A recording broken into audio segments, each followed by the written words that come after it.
Hi, everybody. I'm Brittany Lewis with Forbes Breaking News. Joining me now is my colleague, Forbes Money and Politics reporter Kyle Mullins. Kyle, thanks for joining me once again.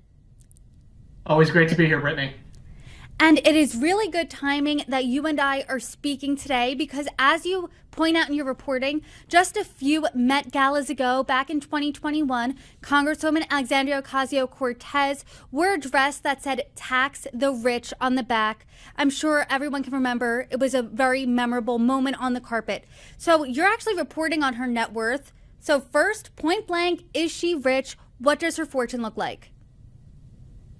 Yeah, that's one of the things I wanted to point out is it's really easy to call for taxing the rich. She's not that rich, and that certainly helps.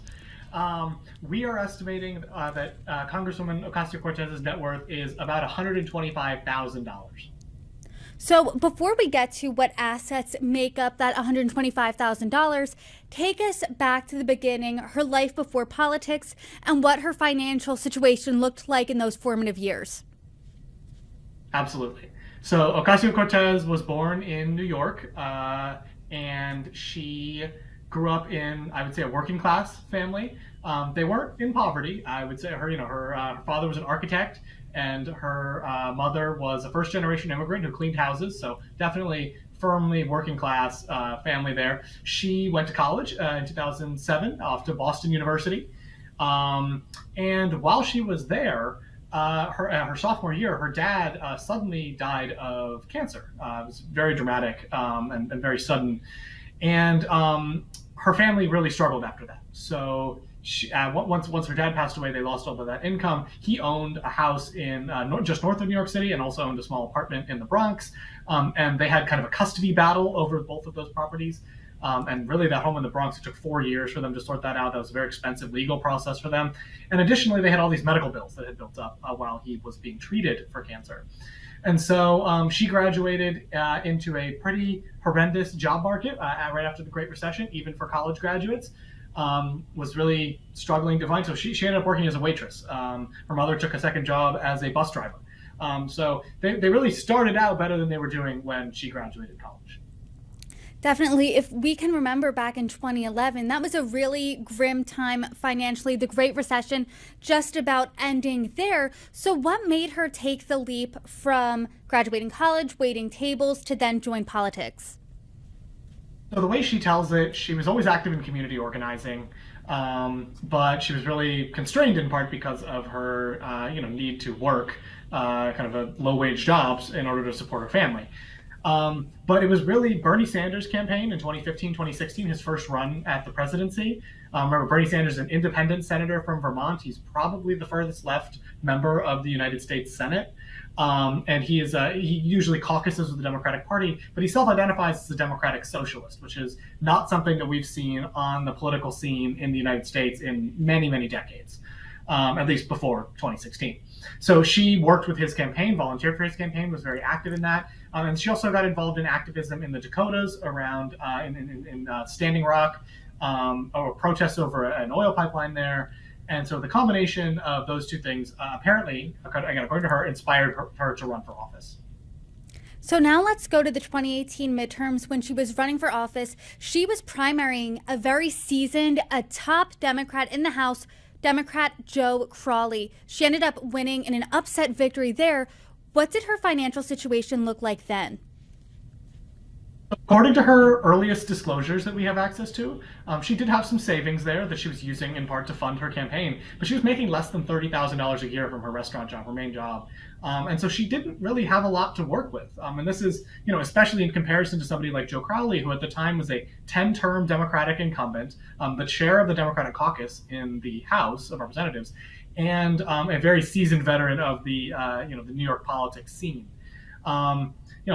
She was wildly outspent, but in the end actually managed to win the primary, which was a kind of a shock political victory. It was compared to Eric Cantor, was a Republican in 2014 who lost to a sort of unknown Tea Party challenger. It was kind of similar energy there, and it was seen as sort of the rise of a progressive wing of the Democratic Party in the 2018 midterms.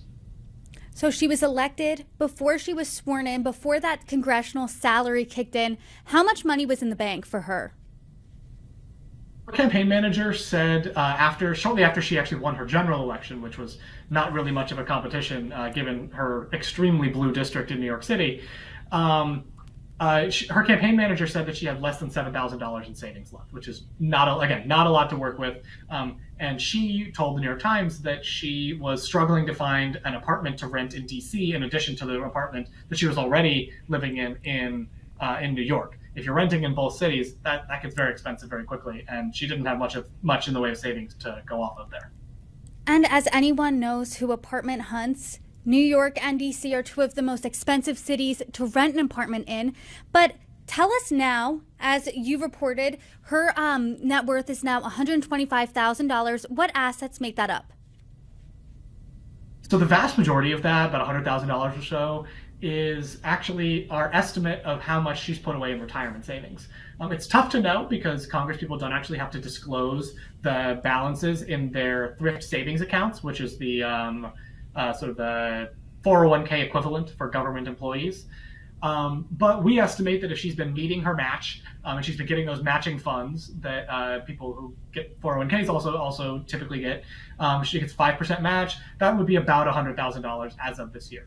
The other assets in that we're talking about when we're making up that fortune of hers, we have a couple of cash accounts, savings accounts, that kind of thing. None of them are larger than the sort of smallest bracket that they have to disclose, which is between $1,000 and $15,000 worth of value. That's a pretty big range, of course. It's hard to know exactly where it sits in there. So we usually take the median. And then besides that, it's her pension, which she became eligible for this year after 5 years of service in Congress. And that's only worth about $15,000 right now. But of course, the longer she stays in Congress, the more and more that will grow. You mentioned that when she first was sworn into Congress, she couldn't afford an apartment. Does she own any real estate now?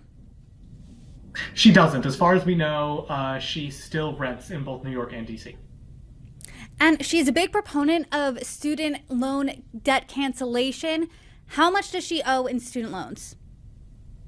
So she doesn't have an enormous amount anymore. She's talked about this publicly, and she said in 2021 that her balance was around $17,000. We're estimating that, assuming she's been making regular payments, it's around $15,000 these days. That's also the range that we have on her disclosure, and it starts at $15,000. So we're assuming it's pretty close to the lower end of that range there.